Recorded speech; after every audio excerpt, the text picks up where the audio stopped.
За 14 дугаар бодлого. Нэгээс 20 хүртэлх тоонуудаас санамсгүй нэг тоо авахд анхны тоо байх магадлалыг олгоч. Анхны тоо байх магадлал.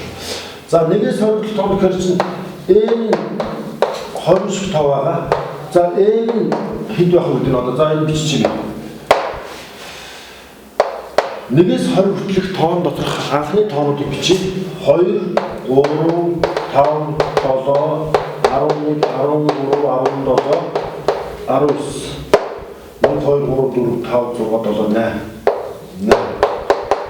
За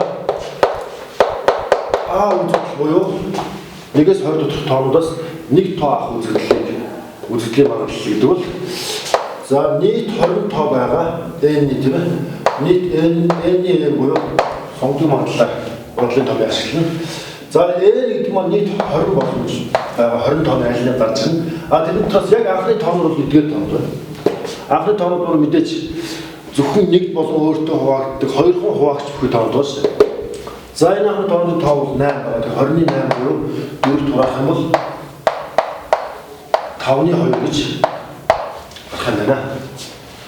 За ингэснээр 5-ны 2 буюу 100 хариулт нь И хариулт болж таарлаа. За ингээд 14 дугаар бодлого бодогдлоо.